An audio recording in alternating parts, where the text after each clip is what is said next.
Hello' ফ্ৰেণ্ডসকল, আপোনালোক সকলোকে পুনৰ এবাৰ স্বাগতম জনাইছোঁ আজিৰ এই নতুন ভিডিঅ'লৈ। আশা কৰোঁ আপোনালোক নিশ্চয় সকলোৱে ভালে আছে। যেনেকৈ ফ্ৰেণ্ডসকল, আজিৰ এই ভিডিঅ'টোৰ জৰিয়তে দেখুৱাম যে আপোনালোকে নিযুত মইনা বা নিযুত বাবুৰ আঁচনিৰ বাবে কেনেকৈ অনলাইন যোগে এপ্লাই কৰিব পাৰিব। আপোনালোকে আপোনাৰ মোবাইল বা আপোনালোকে লেপটপ ব্যৱহাৰ কৰি নিজে এপ্লাই কৰিব পাৰিব যদি এই ভিডিঅ'টো সম্পূৰ্ণকৈ চাই। অ'কে, তো আপোনালোকে ভিডিঅ'টো সম্পূৰ্ণকৈ চাব, অলপ স্কিপ নকৰাকৈ। যেনেকৈ ফ্ৰেণ্ডসকল, আপোনালোকে কিন্তু যিসকলে ডিগ্ৰী বা বি এড কৰি আছে, পি জি কৰি আছে, সেইসকলে কিন্তু ইউ জি পি জি কৰি আছে, সেইসকলে কিন্তু ইয়াতে ৰেজিষ্ট্ৰেশ্যন কৰিব পাৰিব। অ'কে, বা এপ্লাই কৰিব পাৰিব। অ'কে, তেতিয়া কথা হ'ল আৰু হায়াৰ ছেকেণ্ডেৰীৰ ৱেবছাইটটো সম্পূৰ্ণ বেলেগ, সেইটো বেলেগ এটা ৱেবছাইটত দিয়া হৈছে। যেনক এতিয়া আপোনালোকে কেনেকৈ ইয়াতে ৰেজিষ্ট্ৰেশ্যন কৰিব সেই প্ৰচেছটো মই আপোনালোকক দেখুৱাম। তো প্ৰথমতে আপোনালোকে এই ৱেবছাইটলৈ আহিব লাগিব। তো এই ৱেবছাইটলৈ অহাৰ বাবে আপোনালোকে জাষ্ট কি কৰিব পাৰে, আপোনালোকৰ ব্ৰাউজাৰ অপেন কৰিব। ব্ৰাউজাৰ অপেন কৰি ষ্টুডেণ্ট পোৰ্টেল বুলি লিখি সাৰ্চ কৰিব। Okay, student portal. আৰু আপোনালোকে এই যিটো অপশ্যন দেখিবলৈ পাইছে, ৱেবছাইট দেখিবলৈ পাইছে, বা প্ৰথম যিটো ৱেবছাইট এইটো নহয়, আপোনালোকে এই যিটো দেখিব পাইছে ষ্টুডেণ্ট লগইন, এই পোৰ্টেলটোত ক্লিক কৰিব লাগিব দ্বিতীয় নম্বৰ। আৰু আপোনালোকৰ সুবিধাতে মই ভিডিঅ'টোৰ ডিছক্ৰিপশ্যনৰ লিংক দি ৰাখিম, আপোনালোকে একো টেনশ্যন কৰিবলগীয়া নাই। তো আপোনালোকে এই পোৰ্টেলটোলৈ আহি যাব। ওকে, তো অহাৰ পিছত ফাৰ্ষ্ট টাইম আপোনালোকে যিসকল নেকি অলৰেডি এই ৱেবছাইটত ৰেজিষ্টাৰ কৰা আছে, সেইসকলে এনৰলমেণ্ট নাম্বাৰ বা ৰোল নাম্বাৰ বহাই আপোনালোকে পাছৱৰ্ডটো বহাই কেপচাৰটো বহাই আপোনালোকে লগইন কৰিব পাৰিব। আৰু যদি আপোনালোকে ইয়াতে ৰেজিষ্টাৰ কৰা নাই, তেনেক্ষেত্ৰত আপোনালোকে ফাৰ্ষ্ট টাইম কিন্তু ইয়াতে ৰেজিষ্টাৰ কৰিব লাগিব। ওকে, তো এতিয়া ৰেজিষ্টাৰ কৰাৰ বাবে নিউ ইউজাৰ আপোনালোকে দেখিবলৈ পাইছে। ইয়াতে আপোনালোকে দেখা পাইছে if you are registering for the first time please click the button below'. আপোনালোকে ৰেজিষ্টাৰ কৰিব লাগিব। ৰেজিষ্টাৰ কৰাৰ বাবে ৰেজিষ্টাৰ অপশ্যনত ক্লিক কৰিব। ৰেজিষ্টাৰ অপশ্যনত ক্লিক কৰাৰ পিছত তেনেকৈ পপ আপ এটা আহিছে, আপোনালোকে কৰি চাব পাৰে। অৰ্থাৎ ইয়াতে কেনেকৈ আপোনালোকে কৰিব লাগিব সেই বিষয়ে দেখুৱাইছে। আপোনালোকে জাষ্ট ক্লোজ কৰি দিয়ক। ক্লোজ কৰাৰ পিছত ইয়াতে ষ্টুডেণ্ট ৰেজিষ্টাৰ অপশ্যন আহিছে, Assam state higher education student portal আপোনালোকে দেখিব পাইছে। তো প্ৰথমতে ইয়াতে ৰেজিষ্ট্ৰেশ্যন কৰাৰ বাবে ইয়াতে আপোনালোকে ষ্টুডেণ্টৰ ৰোল নাম্বাৰ বা এনৰলমেণ্ট নাম্বাৰ আপোনালোকে দিব লাগিব। দেন আপোনালোকে কেপচাৰ কোডটো বহাব, আৰু কেপচাৰ কোডটো বহাই আপোনালোকে ৰেজিষ্টাৰ অপশ্যনত ক্লিক কৰিব লাগিব। অ'কে, যেতিয়া ৰেজিষ্টাৰ অপশ্যনত ক্লিক কৰিব, আপোনালোকৰ ইমেইল আৰু মোবাইলত কিন্তু এটা OTP যাব। আপোনালোকে জাষ্ট কি কৰিব লাগিব, সেই OTPটো কিন্তু ইয়াতে এণ্টাৰ কৰিব লাগিব। তো মই ইয়াতে OTPটো এণ্টাৰ কৰি দি আছোঁ। OTPটো এণ্টাৰ কৰাৰ পিছত আপোনালোকে জাষ্ট কি কৰিব লাগিব, এই যিটো দেখিবলৈ আছে ছাবমিট অপশ্যন, আপোনালোকে জাষ্ট ছাবমিট অপশ্যনত ক্লিক কৰি দিব। অ'কে, ছাবমিট অপশ্যনত ক্লিক কৰাৰ লগে লগে আপোনালোকৰ সন্মুখত এনেকৈ আহি যাব। এতিয়া জাষ্ট আপুনি কি কৰিব লাগিব, এটা পাছৱৰ্ড ছেট কৰিব লাগিব, যিটো পাছৱৰ্ডৰ জৰিয়তে আপোনালোকে পিছত লগইন কৰিব পাৰিব। গতিকে আপোনালোকে ইয়াতে পাছৱৰ্ড এটা ষ্ট্ৰং পাছৱৰ্ড দিব। মই স্ক্ৰীনত যেনেকৈ দিছোঁ এনেকুৱাকৈ দিব পাৰে। তো পাছৱৰ্ডটো বহাৰ পিছত আপোনালোকে জাষ্ট কি কৰিব লাগিব, এই যিটো ৰিছেট অপশ্যন আছে, আপোনালোকে জাষ্ট ৰিছেট অপশ্যনত ক্লিক কৰি দিব। অ'কে, ৰিছেট অপশ্যনত ক্লিক কৰাৰ লগে লগে আপোনালোকৰ পাছৱৰ্ডটো ইয়াতে ছেট হৈ যাব, আৰু আপোনালোকৰ কি হ'ব, আপোনাৰ আইডিটো ক্ৰিয়েট হৈ গ'ল বা আপোনাৰ ৰেজিষ্ট্ৰেশ্যনটো কমপ্লিট হৈ গ'ল। এতিয়া জাষ্ট আকৌ পপ আপটো আহিছে, আপোনালোকে পপ আপটো ক্লোজ কৰি দিয়ক। অ'কে, পপ আপটো ক্লোজ কৰাৰ পিছত আপোনাৰ যিটো এনৰলমেণ্ট নাম্বাৰ, সেই এনৰলমেণ্ট নাম্বাৰ ইয়াতে বহাব, আৰু যিটো পাছৱৰ্ড আপোনালোকে ছেট কৰিলে সেই পাছৱৰ্ডটো কিন্তু আকৌ তলৰ পাছৱৰ্ড অপশ্যনত আপোনালোকে বহাব লাগিব। মানে আপোনালোকে ইয়াতে যিহেতু লগইন কৰিব লাগিব, ইয়াতে মই এনৰলমেণ্ট নাম্বাৰ আৰু পাছৱৰ্ডটো ছেট কৰি দিছোঁ। তাৰপিছত তলত থকা আপোনালোকে দেখি গৈছে কেপচা, আপোনালোকে এই কেপচাটো কিন্তু বাকচত বহাব লাগিব। বাকচত বহাই জাষ্ট আপোনালোকে লগইন অপশ্যনত ক্লিক কৰি দিব। অ'কে, লগইন অপশ্যনত যেতিয়া ক্লিক কৰিব, আপোনালোকৰ কিন্তু ডাইৰেক্ট এনেকুৱাকৈ লগইন হ'ব, আৰু ইয়াতে কিন্তু আপোনালোকৰ এটা ID কাৰ্ড শ্ব' কৰিব। অ'কে, তো আপোনালোকে ID কাৰ্ডটো দেখিব পাব, আৰু আপোনালোকে বৰ্তমান যিটো কৰি আছে, যিটো কোৰ্চ লৈ কৰি আছে, আপোনালোকে BA ডিগ্ৰী যিটো কৰি আছে, আপোনালোকৰ সেইটো শ্ব' কৰিব। এতিয়া চাওক, আপোনালোকে কি কৰিব লাগিব, এইটো ছাইডত এই যিটো ডেছবৰ্ড অপশ্যন দেখিছে, ডেছবৰ্ড অপশ্যনত ক্লিক কৰিলে তলত আপোনালোকে স্কলাৰশ্বিপ অপশ্যন দেখিব পাব, আৰু আপোনালোকে যদি মোবাইল ব্যৱহাৰ কৰে তেনেক্ষেত্ৰত আপোনালোকে 3 ডটত ক্লিক কৰি আপোনালোকে স্কলাৰশ্বিপ অপশ্যন পাব। অ'কে, তো এতিয়া চাওক, আপোনালোকে দেখিছে নিযুত মইনা বা নিযুত বাবু, আপোনালোকে ল'ৰা হ'লে নিযুত বাবু আহিব। এতিয়া আপোনালোকৰ যদি আগত এপ্লিকেশ্যন কৰা আছিল, অৰ্থাৎ আপোনালোকে ফাৰ্ষ্ট চেমত কৰিছিল, এইবাৰ ছেকেণ্ড চেমত, তেনেক্ষেত্ৰত আপোনালোকৰ এনেকুৱাকৈ আহি যাব। আৰু নতুন যিটো এপ্লাই চলি আছে আপোনালোকৰ নিযুত মইনা এপ্লাই 2026 দেখিবলৈ পাইছে, এইটো কিন্তু এপ্লিকেশ্যন এনেকৈ দেখুৱাব। আপোনালোকে এপ্লাই কৰাৰ বাবে যিটো এপ্লাই অপশ্যন আছে ইয়াতে ক্লিক কৰিব লাগিব। অ'কে, তো আপোনালোকে যদি ফাৰ্ষ্ট টাইম কৰি আছে ফাৰ্ষ্ট চেমত, তেনেক্ষেত্ৰত আপোনালোকে দুটা অপশ্যন আহিব। এটা আহিব জাষ্ট আপোনালোকে এপ্লাই অপশ্যনত ক্লিক কৰি দিব। অ'কে, এপ্লাই অপশ্যনত ক্লিক কৰাৰ পিছত আপোনালোকৰ বেংকৰ ডিটেইলছসমূহ দিব লাগিব, আৰু যিসকলে নেকি অলৰেডি এবাৰ কৰিছিল ফাৰ্ষ্ট চেমত, সেইসকলৰ ক্ষেত্ৰত কিন্তু সকলো অলৰেডি ডকুমেণ্টছসমূহ শ্ব' কৰিব। ঠিক আছে, তো ইয়াতে বেংক নেমটো আপোনালোকে ছিলেক্ট কৰিব। তাৰপিছত ইয়াতে ব্ৰাঞ্চৰ নেম আপোনালোকে ছিলেক্ট কৰিব। তাৰপিছত বেংকৰ IFSC কোড আপোনালোকে ইয়াৰ পৰা ছিলেক্ট কৰিব লাগিব। অ'কে, এইটো আছে IFSC কোডটো আপোনালোকে দিব। দেন আপোনালোকে ইয়াতে কিন্তু বেংক হোল্ডাৰ নেম আপোনালোকে দিব লাগিব, যিজন ব্যক্তিৰ নাম বা যিজন ষ্টুডেণ্টৰ এপ্লাই কৰি আছে, আপোনালোকে হোল্ডাৰ নেমটো ইয়াতে মানে এণ্টাৰ কৰিব লাগিব।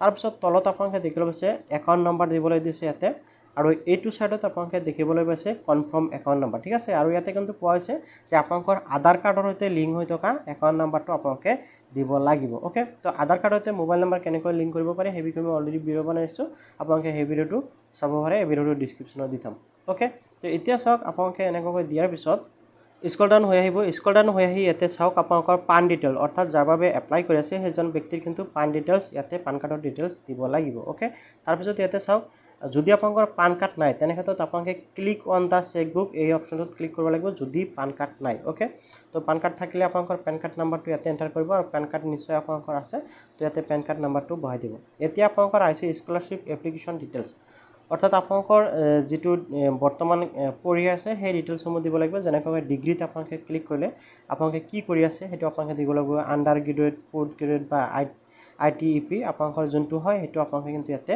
সিলেক্ট কৰিব লাগিব ওকে আণ্ডাৰ গ্ৰেজুৱেট যিসকল আছে সেইটো আণ্ডাৰ গ্ৰেজুৱেট দিয়ক পোষ্ট গ্ৰেজুৱেট হ'লে পোষ্ট গ্ৰেজুৱেট তো আপোনালোকে নিশ্চয় বুজি পাইছে তো ইয়াৰ পৰা আপোনালোকৰ ডিগ্ৰীটো সিলেক্ট কৰি দিব লাগিব ওকে আপোনালোকৰ ডিগ্ৰীটো সিলেক্ট কৰাৰ পিছত ইয়াতে আপোনালোকে দেখিবলৈ পাব প্ৰগ্ৰাম নেচাৰ আপোনালোকে ইয়াতে ক্লিক কৰি self finance course and hall regular course তো আপোনালোকে ৰেগুলাৰ কোৰ্স দিব লাগিব ওকে তো আপোনালোকে কি কৰিব ইয়াতে ৰেগুলাৰ যেহেতু কৰি আছে আপোনালোকে ৰেগুলাৰ কোৰ্সত দিব লাগিব আৰু যে ফাইনেন্সিয়েল হ'ব কিন্তু আপোনালোকৰ ৰেগুলাৰ কোৰ্স হ'ব আপোনালোকে ৰেগুলাৰ কোৰ্সত ক্লিক কৰি দিব তাৰপিছত ইয়াতে কৈছে are you permanent resident of Assam তো আপোনালোকে ইয়াতে কি কৰিব লাগিব জাষ্ট ইয়েছ কৰিব যিহেতু আমি অসমৰ স্থায়ী বাসিন্দা হয় যিসকলৰ অসমৰ স্থায়ী বাসিন্দা নহয় সেইসকলে নকৰিব তাৰপিছত ইয়াতে আছে মেৰিটিয়েল ষ্টেটাছ ওকে তো ইয়াতে আপোনালোকে দিব লাগিব আপুনি যদি বিবাহিত তেনেক্ষেত্ৰত মেৰিট দিব আৰু অবিবাহিত হ'লে আনমেৰিড দিব ডাইভোৰ্স আছে উইন্ডো আছে আপোনালোকে মেৰিট বা আনমেৰিডটো পৰিব তো আপোনালোকে আনমেৰিড বা মেৰিট আপোনালোকৰ যোনটো হয় সেইটো আপোনালোকে ইয়াতে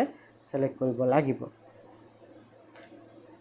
এটো সিলেক্ট কৰাৰ পিছত ইনস্টিটিউট ৰিকগনাইজেটৰি সাৰ্ভে এই অপশ্যনত ক্লিক কৰি দিব ওকে ইয়াতে ক্লিক কৰি আপোনালোকে জাষ্ট কি কৰিব লাগিব ইয়েছ অপশ্যনত ক্লিক কৰি দিব ইয়েছ অপশ্যনত ক্লিক কৰাৰ পিছত ৰিলিজিয়াছ অফ দ্য এপ্লিকেণ্ট আপোনালোকৰ ৰিলিজিয়াছটো সিলেক্ট কৰিব লাগিব জেএন শিখ হিন্দু পাৰ্চ মুছলিম আপোনালোকৰ যোনটো হয় আপোনালোকে কিন্তু ইয়াৰ পৰা সেইটো সিলেক্ট কৰি দিব ঠিক আছে আপোনালোকৰ যোনটো হয় সেইটো সিলেক্ট কৰি দিয়ক তাৰপিছত ইয়াতে আছে ৰেচিডেন্স এৰিয়া টাইপ আপোনালোকে আৰবান নে ৰুৰেল অৰ্থাৎ আপোনালোকে গাঁৱত থাকিলে ৰুৰেল দিব আৰু যদি চহৰত থাকে তেনে ক্ষেত্ৰত আপোনালোকে আৰবান দিব লাগিব ওকে তো আপোনালোকৰ ক্ষেত্ৰত যেটো হয় সেইটো সিলেক্ট কৰিব লাগিব তো তাৰপিছত ইয়াতে আছে গ্ৰাম panchayat village council development community ward তো ইয়াতে চাওক আপোনালোকে তিনিটাকৈ অপশ্যন পাব এটা হ'ল ৱাৰ্ড এটা হ'ল গ্ৰাম পঞ্চায়ত আৰু এটা হ'ল ভিলেজ কাউন্সিল ডেভেলপমেণ্ট কমিটি তো ইয়াতে চাওক ৱাৰ্ড হ'ল যিসকল টাউনত থাকে গ্ৰাম পঞ্চায়ত যিসকল নেকি গাঁও পঞ্চায়ত আণ্ডাৰ থাকে আৰু ভিলেজ কাউন্সিল ডেভেলপমেণ্ট কমিটি যিসকল নেকি BCDCৰ আণ্ডাৰত পৰে অৰ্থাৎ যেনেকৈ BTADৰ আণ্ডাৰত পৰে সেইসকলে কিন্তু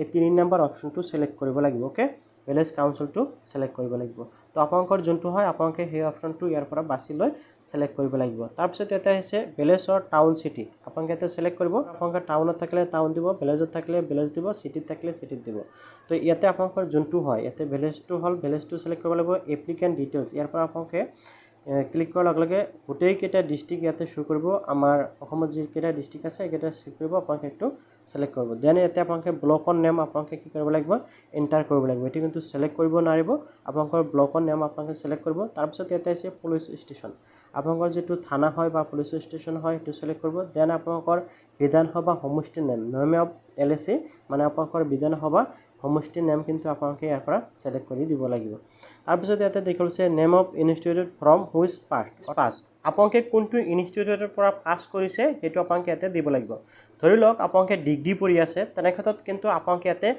SH যেটো স্কুলৰ পৰা বা কলেজৰ পৰা আপোনালোকে পাছ কৰিছে হায়াৰ সেকেন্ডাৰী সেই কলেজৰ নামটো আপোনালোকে দিব লাগিব ওকে ধৰি লওক আপোনালোকে ডিগ্ৰী পঢ়ি আছে ডিগ্ৰী আপোনালোকে সেকেন্ড সেম বা থাৰ্ড সেমত পঢ়ি আছে তেনে ক্ষেত্ৰত আপোনালোকে ডিগ্ৰী ফাৰ্ষ্ট সেম বা ধৰি লওক আপোনালোকে সেকেন্ড সেমত পঢ়ি আছে তেনে ক্ষেত্ৰত আপোনালোকে ডিগ্ৰী ফাৰ্ষ্ট সেমটো ক'ৰ পৰা পাছ কৰিছে বা ক'ৰ পৰা কৰিছে সেই কলেজৰ নাম ইয়াতে আপোনালোকে দিব লাগিব তো আশা কৰো আপোনালোকে নিশ্চয় বুজি পাইছে কথাখিনি আপোনালোকে বুজি ল'ব লাগিব ধৰি লওক আপোনালোকে 6 সেমত পঢ়ি আছে তেনে ক্ষেত্ৰত আপোনালোকে 5 সেমটো ক'ৰ পৰা কৰিলে সেইটো আপোনালোকে ডিটেইলছটো ইয়াতে দিব লাগিব ওকে তো এনেকৈ আপোনালোকে ইনষ্টিটিউট নেমটো আপোনালোকে দিব লাগিব যেটো পাছ কৰিছে ওকে তাৰপিছত ইয়াতে চাওক লাষ্ট এক্সামিনেশ্যন পাছ, অৰ্থাৎ আপোনালোকে লাষ্ট কোনটো পাছ কৰিলে, অৰ্থাৎ ধৰি লওক আপোনালোকে ডিগ্ৰী ফাৰ্ষ্ট চেমত আছে, তেনে ক্ষেত্ৰত আপোনালোকে লাষ্ট পাছ কৰিছে হায়াৰ ছেকেণ্ডেৰী অৰ্থাৎ SH আপোনালোকে পাছ কৰিছে। ধৰি লওক আপোনালোকে ডিগ্ৰী ছেকেণ্ড চেমত আছে, তেনে ক্ষেত্ৰত আপোনালোকে ইয়াতে লাষ্ট পাছ কৰিছিল কোনটো ডিগ্ৰী ফাৰ্ষ্ট চেম। অ'কে, আপোনালোকে ডিগ্ৰী ফাৰ্ষ্ট চেমটো হ'ব। যেনেকৈ যদি আপোনালোকে ফিফ্থ চেমত আছে, তেনে ক্ষেত্ৰত আপোনালোকে লাষ্ট পাছ কৰিছিল ডিগ্ৰী ফিফ্থ চেম। ঠিক আছে, তেনেকৈ ইয়াতে চাওক লাষ্ট ইয়াৰ অফ এক্সামিনেশ্যন, আপোনালোকে লাষ্ট কোনটো বছৰত এক্সাম দিছিল সেইটো কিন্তু আপোনালোকে ইয়াতে দিব লাগিব। অৰ্থাৎ আপোনালোকে ইউআৰ লাষ্ট এক্সামিনেশ্যন পাছ আপোনালোকে যিটো কৰিলে সেই ইয়াৰটো দিব লাগিব। তাৰপিছত আপোনালোকৰ ৰোল নাম্বাৰ দিব লাগিব, roll number of the last examination pass. অৰ্থাৎ ধৰক আপোনালোকে ডিগ্ৰী পঢ়ি আছে, তেনে ক্ষেত্ৰত আপোনালোকৰ হায়াৰ ছেকেণ্ডেৰীৰ যিটো ৰোল নাম্বাৰ আছিল সেই ৰোল নাম্বাৰটো কিন্তু এই বাকচত এণ্টাৰ কৰিব লাগিব। অ'কে, ৰোল নাম্বাৰটো এণ্টাৰ কৰাৰ পিছত ইয়াতে আপোনালোকে দেখিবলৈ পাব voter ID of the applicant, অৰ্থাৎ আপোনালোকৰ যদি ভোটাৰ ID আছে আৰু অলৰেডি আছে নিশ্চয়, আপোনালোকে সেই ভোটাৰ যিটো ইপিক নাম্বাৰ সেই ইপিক নাম্বাৰটো কিন্তু এই বাকচত বহাব লাগিব। দেন আপোনালোকে জিঅ'গ্ৰাফী লেভেল যিটো আছে আমাৰ আছাম যিটো আছামটো চিলেক্ট কৰিব লাগিব। আৰু তাৰপিছত ইয়াতে কৈছে are you a receive of the doctor Banikanta Kakati merit award scooty, যদি আপোনালোকে অলৰেডি স্কুটি লাভ কৰিছে আৰু যদি আপোনালোকে এইটো ইয়েছ কৰে তেনে ক্ষেত্ৰত কিন্তু আপোনালোকে স্কুটি যদি লাভ কৰিছে আৰু ইয়েছ কৰে তেনে ক্ষেত্ৰত কিন্তু আপোনালোকে যিটো নিযুত মইনা বা নিযুত বাবু আঁচনি এইটো নাপায়। তো আপোনালোকে জাষ্ট ইয়াতে কি কৰিব লাগিব, ন' কৰি দিব। অ'কে, ন' কৰাৰ পিছত ইয়াতে আপোনালোকে ডকুমেণ্টছ আপলোড কৰিব লাগিব। ইয়াতে চাওক আপলোড কেঞ্চেল চেক অৰ পাছবুক, অৰ্থাৎ আপোনালোকৰ যিটো বেংকৰ ডিটেইলছ দিছে সেই বেংকৰ পাছবুক বা আপোনালোকে চেকবুক আপলোড কৰিব লাগিব। আৰু ইয়াতে চাওক কোৱা হৈছে JPG PNG আৰু PDF হ'ব লাগিব ফাইলৰ টাইপ, আৰু ইয়াতে মেক্সিমাম 2 MBৰ আপোনালোকে কি কৰিব পাৰিব, ফাইলহে ইয়াতে আপলোড কৰিব লাগিব। তো আপোনালোকে ফাইলটো আপলোড কৰাৰ বাবে জাষ্ট চিলেক্ট ফাইল অপশ্যনত ক্লিক কৰি আপোনালোকে ফাইলটো আপলোড কৰি দিব। অ'কে, তাৰপিছত আপোনালোকে স্ক্ৰল ডাউন ইয়াতে চাওক please read and accept carefully, আপোনালোকে এই গোটেইকেইটা কিন্তু আপোনালোকে কি কৰিব লাগিব, একচেপ্ট কৰিব লাগিব বা আপোনালোকে টিক লগাই দিব লাগিব। অ'কে, টিক লগাই দিয়াৰ পিছত আপোনালোকে জাষ্ট ছেভ এণ্ড নেক্সট অপশ্যনত ক্লিক কৰিব লাগিব। ছেভ এণ্ড নেক্সট অপশ্যনত ক্লিক কৰাৰ লগে লগে আপোনালোকক নেক্সট পেজলৈ লৈ যাব, প্লিজ ভেৰিফাই ইউৰ ডিটেইলছ। তো আপোনালোকে যিখিনি ডিটেইলছ ইয়াতে ফিল আপ কৰিলে বা আপোনালোকে যিখিনি ডিটেইলছ ইয়াতে এণ্টাৰ কৰিলে সেই ডিটেইলছসমূহ এবাৰ আপোনালোকক ভেৰিফাই কৰিবলৈ দিব।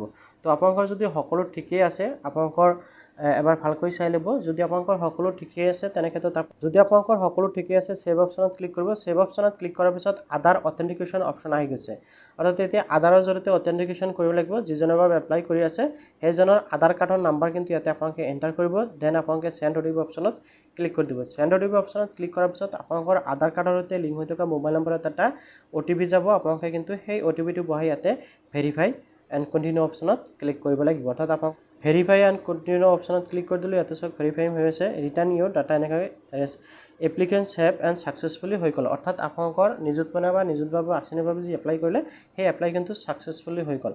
এতিয়া জাষ্ট আপোনালোকে গ' টু ডেছবৰ্ড অপশ্যনত ক্লিক কৰিব পাৰে। অৰ্থাৎ আপোনালোকৰ যিহেতু এপ্লিকেশ্যনটো হৈ গৈছে, মই জাষ্ট ইয়াতে গ' টু ডেছবৰ্ড অপশ্যনত ক্লিক কৰি দিম। গ' টু ডেছবৰ্ড অপশ্যনত ক্লিক কৰাৰ লগে লগে আপোনালোকৰ সন্মুখত এনেকুৱাকৈ আহি যাব। ইয়াতে আপোনালোকে দেখিবলৈ হৈছে মেইল চেণ্ড ছাকচেছফুলি, অৰ্থাৎ আপোনালোকে যিটো ইমেইল দিছে সেই ইমেইলতে কিন্তু আপোনালোকৰ যিটো ডিটেইলছ সেই ডিটেইলছটো গুচি যাব, আপোনালোকৰ মেছেজত গুচি যাব। অ'কে, তো এনেকুৱাকৈ আপোনালোকে নিযুত মইনা আঁচনি বা নিযুত বাবু আঁচনিৰ বাবে এপ্লিকেশ্যন প্ৰচেছটো কমপ্লিট কৰিব পাৰিব।